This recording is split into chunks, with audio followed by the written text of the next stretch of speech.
ये महिला साल 2018 से मौत की सजा पर है, वो भी यमन की केंद्रीय जेल यानी सेंट्रल जेल के अंदर मौत की कैद पर है। और ये औरत केरल की रहने वाली है जिसका नाम है निमिषा प्रिया। और निमिषा प्रिया एक इंडियन नर्स है, लेकिन एक बार साल 2008 में निमिषा प्रिया ने काम के लिए केरल से यमन चले गए थे और वहाँ उन्होंने देश की राजधानी में एक सरकारी हॉस्पिटल में नर्स के रूप में काम कर रहे थे। और ऐसे करके कुछ साल बीतने के बाद साल 2014 में प्रिया ने अपनी क्लिनिक शुरू करने की उम्मीद में वो अपनी सरकारी नर्स की जॉब छोड़ दिया। लेकिन वो साल 2015 में अपनी मेडिकल शॉप ओपन किया और ओपन करने की कुछ साल बाद साल 2017 में निमिषा प्रिया के हाथ से एक ऐसा खतरनाक हादसा हो जाता है जिसके कारण यमन की सेंट्रल जेल में वो मौत की सजा पर है। लेकिन अभी आप लोगों के मन में बहुत सारे सवाल उठ रहा है कि आखिर निमिषा प्रिया ने इंडिया छोड़कर यमन में क्यों जॉब के लिए गया है और निमिषा प्रिया से ऐसी कौन सी खतरनाक हादसा हुआ है जिसके कारण यमन की जेल में मौत की सजा काट रहा है। और इसके रिलेटेड और भी बहुत सारे सवालों का जवाब आज आपको इस वीडियो में मिलेगा। इसके लिए वीडियो को लास्ट तक वॉच करना और वीडियो अच्छी लगी है तो वीडियो को लाइक करके चैनल को सब्सक्राइब कर देना। अब चलो वीडियो को शुरू करते हैं। यमन में भारतीय नर्स निमिषा प्रिया को मौत coming in Indian nurse Nimisha Priya सजा पाने वाली निमिषा प्रिया। Well, she's an Indian nurse. Indian nurse Nimisha Priya as of now.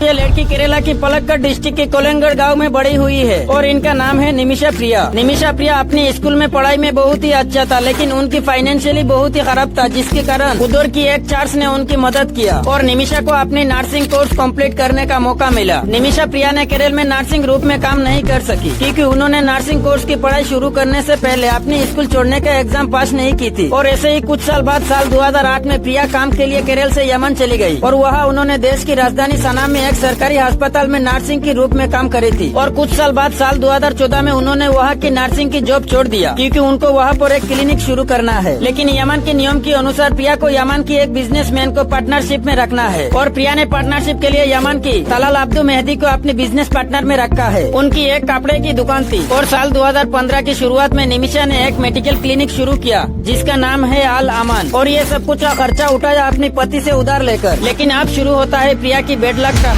उसी साल मार्च में यमन में सिविल वॉर शुरू हो जाता है और प्रिया ने डिसाइड करता है कि वहाँ में रहने की, क्योंकि प्रिया ने अपनी बिजनेस में बहुत ही पैसा लगाया। और प्रिया की बिजनेस पार्टनर मेहदी के साथ भी समस्या होने लगा। प्रिया कहती है उसकी बिजनेस पार्टनर मेहदी ने उसकी पैसा चुराया और शारीरिक रूप से धमकाया और कई बार खुद को उसका पति होने का दावा करता है और उसकी पर्सनल डॉक्यूमेंट पासपोर्ट ले लिया और तो और इंडिया की फैमिली के साथ उसको बात करना भी बंद कर दिया। और ऐसे ही कई दिन बीतने के बाद साल 2016 में ये सब पुलिस को बताता है प्रिया ने, लेकिन उन्होंने उसकी कोई मदद नहीं करी थी। ऐसे करते करते ये साल भी गुजर जाता है। फिर अगले साल 2017 की जुलाई महीना में प्रिया ने पासबुक और पर्सनल डॉक्यूमेंट लेने के लिए मेहदी को बेहोश होने का एक इंजेक्शन देता है, लेकिन इंजेक्शन में ओवरडोज होने की वजह से उसकी मौत हो जाता है। और प्रिया को उसी साल अगस्त महीना में पुलिस ने गिरफ्तार कर लेता है और साल 2018 में प्रिया की हत्या के कारण उसको मौत की सजा सुनाई जाती है। और इंडिया की सुप्रीम कोर्ट के लॉयर KR सुभाष चंद्रियान के अनुसार प्रिया की केस को पूरी अरबी में चलाया गया है, जिसके कारण प्रिया ने कुछ समझा नहीं और कुछ बोल नहीं पाई। लेकिन इन कारणों की वजह से चंद्रियान और प्रिया ने दोबारा मुकदमा चलाने की मांग की है। फिर साल 2020 में प्रिया पर फिर से मुकदमा चलाया गया है, लेकिन नतीजा पहले जैसा ही रहा। लेकिन 16 जुलाई 2025 में प्रिया की फांसी होने का उम्मीद थी, लेकिन ये फांसी एक ही कारण पर रुक सकता है और वो है ब्लड मनी। लेकिन अभी आप लोग सोच रहा है कि ये ब्लड मनी क्या है, तो देखो इस्लामिक देश में एक नियम है जिसको कहते हैं ब्लड मनी। कहना ये है कि जिस लड़के की मौत हुई उसी लड़के की परिवार वालों ने अगर पैसा लेकर निमिषा को माफ कर दे तो ये फांसी रुक सकता है यहाँ के इस्लामिक नियम के अनुसार। इसके लिए भारत की सरकार उसकी फैमिली को मनाने के लिए बहुत ही कोशिश कर रहा है कि फांसी रुक जाए। इसके लिए केरला के शेख अहमद मुफ्ती ने बात किया तब जाकर फांसी टल पाई। लेकिन गाइस आप लोग ही कमेंट में बताओ निमिषा इंडिया में सही सलामत आ पाएगी या फिर नहीं, जल्दी कमेंट में बताओ। और वीडियो को लास्ट तक देखने के लिए दिल से शुक्रिया और ऐसे ही वीडियो पाने के लिए हमारे इस चैनल को सब्सक्राइब करके रखो और मिलते किसी नेक्स्ट वीडियो में। जल्दी सब्सक्राइब करो।